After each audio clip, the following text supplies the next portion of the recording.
Hello guys, अस्सलाम वालेकुम। I hope आप सब स्टूडेंट ठीक होंगे। जैसा कि आप सब स्टूडेंट को पता है कि हमारे फाइनल टर्म के जो एग्ज़ाम हैं वो स्टार्ट होने जा रहे हैं मे बी 27-28 तक। तो जैसा कि आप सबको पता है इस दफ़ा एग्ज़ाम बहुत स्पीडली हो रहे हैं, टाइम भी बहुत ज़्यादा कम मिला है हमें।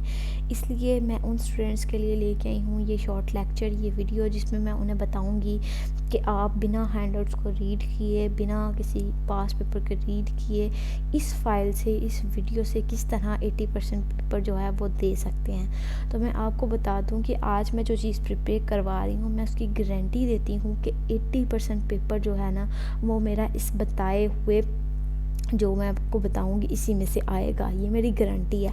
तो आप सब स्टूडेंट ने इस फाइल को अच्छे तरीके से चाहे 2x पे वीडियो लगा कर देखें, देखना मस्ट है, क्योंकि मैं हर दफ़ा हर साल इसी तरह हर सेमेस्टर में बच्चों को वीडियोस बना कर देती हूँ और अल्हम्दुलिल्लाह काफ़ी स्टूडेंट्स जो हैं वो मेरे इन जो फाइल्स हैं, इन लेक्चर से अच्छे ग्रेड से, अच्छे CGPA से पास हुए हैं। तो चलते हैं अपनी वीडियो की तरफ। आज मैं लेके आई हूँ फाइनल टर्म की प्रिपरेशन 2025 ACC 501 के MCQs।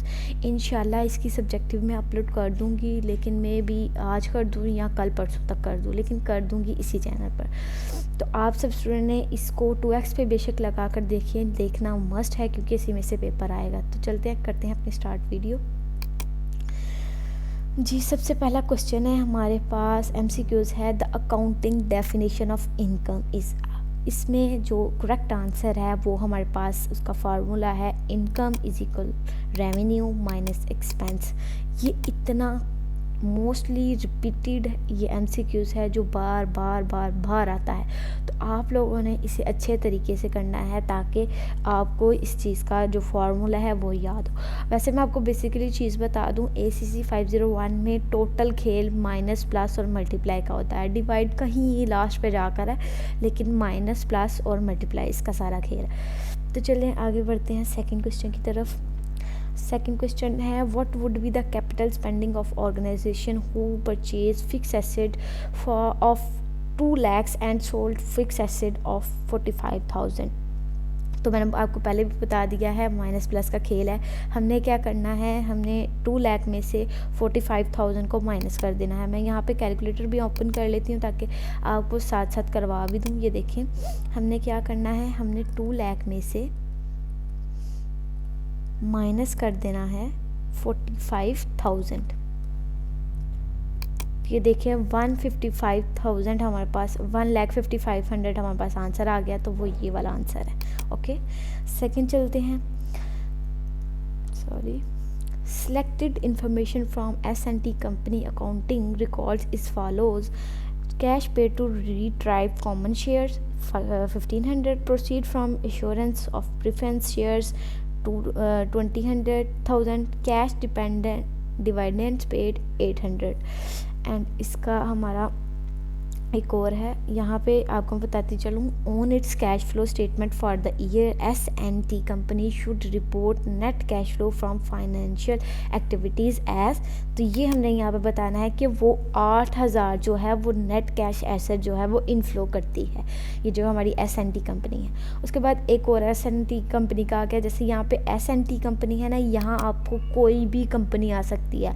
आपने इस चीज़ को पैनिक नहीं करना, टेंशन में नहीं लेना। मेरी बात सुन ले आप एक दफ़ा फिर से, कि फिर से नहीं, आई थिंक मैंने नहीं पहले बताया कि जो VU वाले होते हैं इनका जो एग्ज़ाम का सिस्टम होता है ये रीबोटिक होता है, यानी कि आप एक रीबोट होता है जो पास पेपर को शफल करके आपको पेपर देता है।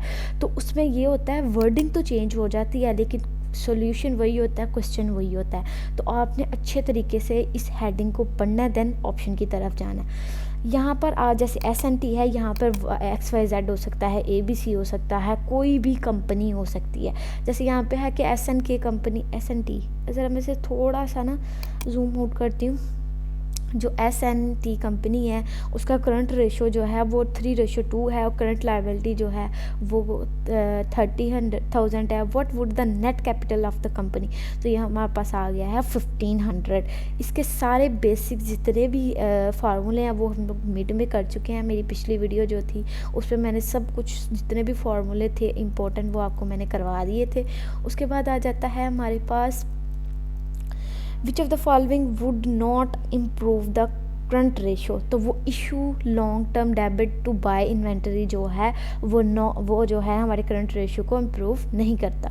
उसके बाद हमारे पास 6 वाला आ गया है, which of the following are encrypted into the calculation of D U point identify, तो ये इनमें से जो हमारे पास सेकंड वाला है इक्विटी मल्टीप्लायर ये वाला, और इसके बाद हमारे पास थर्ड वाला टोटल एसेट टर्नओवर और प्रॉफिट मार्जिन जो है ना ये वाला जो है, ये तीनों जो है हमारी दो पॉइंट आइडेंटिफाई में आती है कैलकुलेशन में। उसके बाद आ जाता है, मेरी प्रोनाउंसिएशन पे ना जाइएगा क्योंकि हमारी जो कौमी ज़ुबान है वो उर्दू है, पंजाबी है, और मैं इतना ज़्यादा इसमें एक्सपर्ट नहीं हूँ, तो आप लोग बेशक मेरी आवाज़ को म्यूट कर देना, लेकिन इन MCQs को आप लोग ज़रूर देख लेना। उसके बाद है concept of present value and future value are, तो ये है inversely related to each other. उसके बाद है which of the following is a special case of immunity, मैं आपको पहले बता दूँ इम्यूनिटी के क्वेश्चन बहुत ज़्यादा आते हैं। Where the stream of cash flow continue for ever, तो ये है ऑर्डिनरी इम्यूनिटी। उसके बाद है which of the following is an unsecure bound of which और no specific black of property is made is debenture.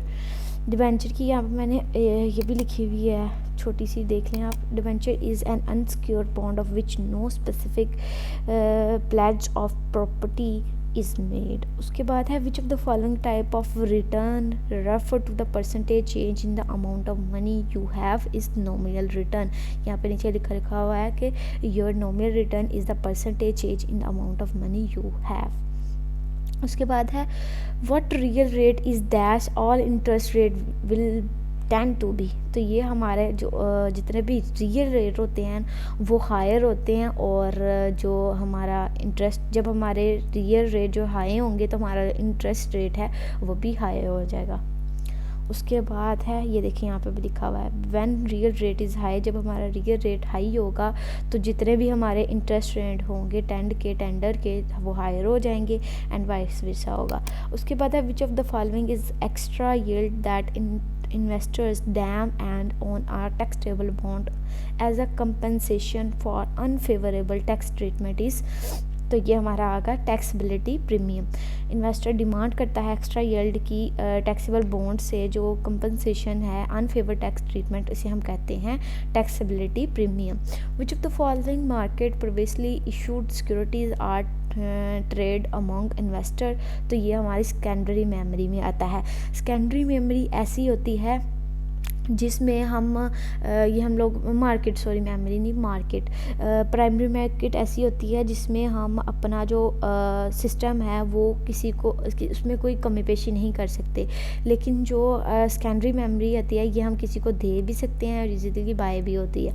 उसके बाद हमारे पास आ जाता है which place the following item is the proper order of completion regarding the capital budgeting process, तो इसमें से हमारे पास ये 2 वाला जो है जनरेट प्रोजेक्ट प्रपोजल, उसके बाद ये जो थर्ड वाला है एस्टिमेट अप्रोप्रिएट कैश फ्लोज, उसके बाद 4 वाला ये जो है सेलेक्ट वैल्यू मैक्सिमाइजिंग प्रोजेक्ट, और सबसे फर्स्ट वाला perform a post adult for complete project ये आएगा। ये मैंने नीचे इसके कुछ दी भी हुए हैं, अगर आपको कुछ जानना हो तो लिंक से देख लेंगे। उसके बाद ये है हमारे पास ऊपर चलेगा, सॉरी, कहते हैं जब एक इन्वेस्टर जो होता है वो रिजेक्ट कर देता है किसी चीज़ को तो IRR does not exceed the request return, and वो क्या कर लेता है एक्सेप्ट कर लेता है। तो ये फर्स्ट फिलिंग इन ब्लैंक में रिजेक्ट आएगा, देन एक्सेप्ट आएगा। मैंने पेज नंबर 7 मेंशन किया हुआ है। IRR and NPV net profit value से कहेंगे हम, okay. Rules always lead to identical decisions as long as cash flow are bond conventional and independent. A project whose acceptance does not prevent or require the acceptance of one or more alternative project is referred to as a mutual exclusive project. अब मैं आपको ऐसे scroll कर दूंगी, मैं एक दफ़ा देख लूँ मेरी वीडियो कितनी हुई है, 9 मिनट्स की हो गई है और इसकी लिमिट 10 मिनट्स की है, तो मैं आपको इसको जूम आउट करके और ज़रा स्पीडली मैं इसको ना वो कर रही हूँ, आप देख लेना पॉज करके, क्योंकि या मे भी मैं इसका लिंक लगा ही दूँ